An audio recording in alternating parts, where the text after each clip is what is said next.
constant lurker over here. First time posting in Let's Not Meet. Here's the story of how I met the freaking mayor of Noteville. Several years ago, I was in a bit of a financial pickle.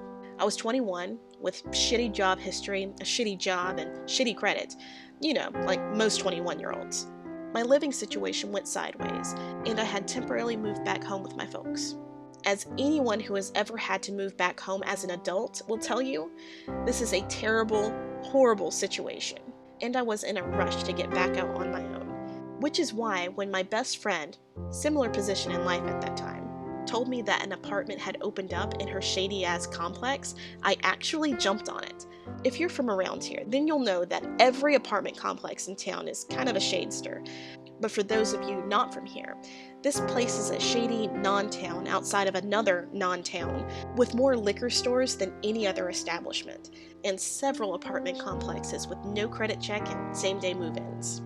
A couple of months went by, and while the cops did occasionally show up in our parking lot and you had to watch your step for more than one broken bottle, it wasn't the worst place to live. I worked the night shift at a large retailer, shuffling around freight in the back and hating every minute of every shift. So one night, while I trudged up and down a ladder like a zombie at work, my cell phone fell out of my back pocket at the top of the ladder. I grabbed at it, obviously missing, and died a little as I saw it smack on the ground and go black. No amount of restarting or shaking could fix it. The LCD was completely shot. Fucking fuck, I thought to myself, and I decided this was a good enough reason to go home mid-shift. Remember that thing I said about shitty job history? Yeah, you can clearly see why. Driving home at 3 a.m. on some random weekday, night shifters know how weird it is keeping track of actual days of the week, I turned onto the dark back road that led to my apartment building. I saw something faintly up ahead in the road and immediately think it's someone's dog. I pulled up slower, praying that I wasn't coming up on someone's dead pet, and I saw that there was actually a teenage boy laying on the side of the road waving. There was a bike laying in the dirt next to him. Holy shit! This kid saw me and jumped up, weaving toward the driver's side of my car. Now, I may have made a lot of poor decisions at this point in my life, but thankfully I hadn't gone completely brain dead. I suddenly thought of all the warnings to young women about how serial killers and rapists would lure girls in by playing to their kind hearts. I locked the car doors, but cracked the driver's side window. "Are you okay? What happened? Let me get you some help. I got hit by a car. They fucking left me. I need help." The kid looked dazed and scuffed up, but something about him also set my nerves on edge. "I'm going to call for help, okay?" I grabbed at my cell phone, and then remembered the damn thing was basically useless due to its ladder plunge. "My cell phone is broke, but I live nearby, okay? I will get help." I hoped that he didn't think I was lying. But then I didn't care. This kid slammed his hands against my car. "Just let me in. I need help now. I promise I will get help and come back. Everything will be okay." I felt torn. I wasn't going to let this kid into my car, but at the same time, I couldn't blame him. If I was scared and hurt, I would probably be frantic too. The kid slammed his hands against my car again, and I started driving. I hadn't been exaggerating. It was a 30-second drive to my apartment. I didn't have a landline, and I didn't want to somehow lead this kid to my empty apartment with no way of calling for help. I saw my best friend's boyfriend's car parked in her spot, and was immediately thankful for the stroke of luck. I ran up the steps to her apartment and began banging on the door. Roy answered the door, probably expecting to see a crazy person, and was immediately even more alarmed to see me. "What's going on? Why aren't you at work?" I breathlessly explained that some kid had been hit by a car off the back road, but my cell wasn't working, and that I needed him to come back with me. Melanie, my best friend, emerged from her room, sleepy and equally confused. Roy immediately took charge, told us both to get into the car, and drove us back to the boy. The kid was still there, waving us down. Roy, a large man, Mel and myself all got out of the car. "Help! I need help!" "I'm here to help. My friend saw you and came and got me, okay? Calm down."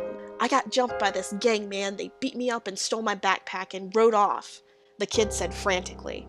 I immediately became alarmed. That is not what he told me at all. I looked at Mel, my face clouding over. "I thought you were hit by a car. Why did the gang jump you?" "What? Yeah, they beat me up and then someone hit me with their car." Plausible. I was still confused though. Roy also seemed very wary of this change in the story. Listen, man, let me call you an ambulance, okay? Can you tell me your name? The kid lost his shit. He screwed up his face and clenched his fist, hitting the side of his head. No, no, no, no, just let me in the car, man. Take me to your house. Roy was done. That's not happening, kid. I'll call an ambulance and the police, and I can wait with you till they get here, but we can't bring you back with us.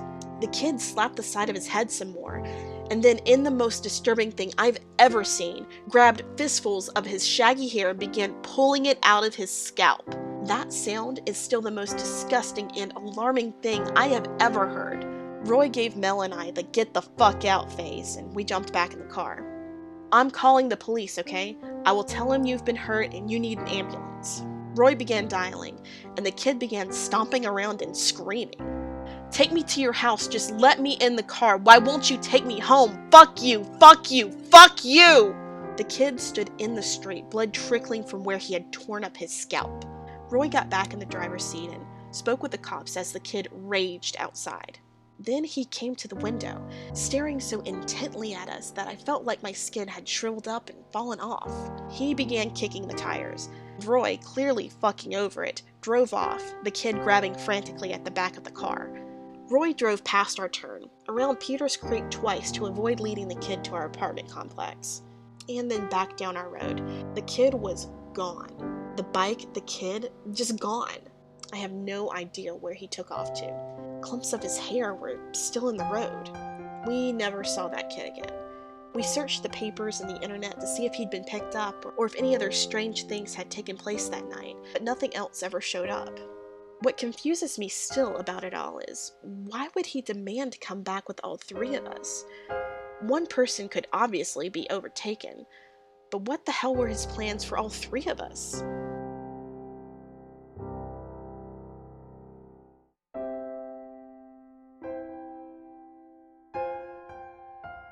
This happened back in 2010.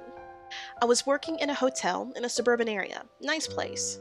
When I first started there, I was both a part-time front desk clerk and a part-time night auditor. For those of you not in hospitality, I closed the day out on the computers for the overnight shift. I had just been promoted to a day job and had a week left on the front desk before switching to my Monday through Friday gig, and it was just like any other night. At about 3 a.m., I received a phone call. The guy sounded my age, mid-20s, and attempted to strike up a conversation with me.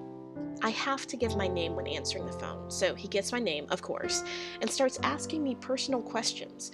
Do you have a boyfriend? Would you like to go out for a drink? Etc. Which were harmless, but nevertheless, I tell him I'm hanging up as I have a job to do. He wouldn't give me a name. Instead, he said, "Why don't you call me John?" I hang up and finish my shift. The next night, at about 3:30 a.m., I receive another phone call from John.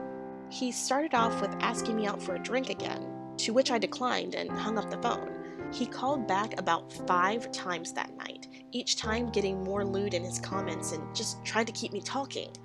He ended his last call with the phrase, "I see you like singing karaoke. I love doing that. Let's go out together sometime." Shit, I think. He found me on Twitter. I had just gone out a few nights prior with my friends and posted about it. I asked him how he got my full name and he wouldn't tell me. I hung up again and he was done for that night. I deleted my Twitter and Foursquare pages, and when my boss came in at 7 a.m., I told him what had been going on. We told my general manager and my security guard put it into his report. I only worked 2 overnights a week, luckily, but when I came back the next week, so did he. The phone call started around 3 a.m. and lasted for an hour or so, but this time was a little different. John was angry that I had deleted my account so he couldn't keep an eye on me and make sure I wasn't cheating on him. I told him to fuck off and that I'm not answering the phone anymore. My security guard will be taking all of my calls going forward. The phone was quiet for about 10 seconds. And then he screamed, "You're going to be with me whether you like it or not. I'm coming for you," and then hung up the phone. I, of course, freaked the fuck out and called the police. Luckily, I had my security guard there, so I wasn't completely alone. But it must have been a slow night because it took the cops mere minutes to get there. I called my night supervisor, who left at 11 p.m., and he managed to calm me down. One cop was nice enough to stay until my shift was done, and with that, I told my boss that even though I had a week left of overnights, I couldn't and wouldn't do it. Thankfully, they understood, and I moved to daytime hours, as well as sent an email out to everyone telling them that anyone who called for me was sent directly to the GM. Everything stopped after that, minus a few phone calls the security guy got for about a week. He told the guy that I had quit because of him, and the calls stopped. Still creeps me out, though. We think that it may have been a former guest at the hotel, but we never found out who it was.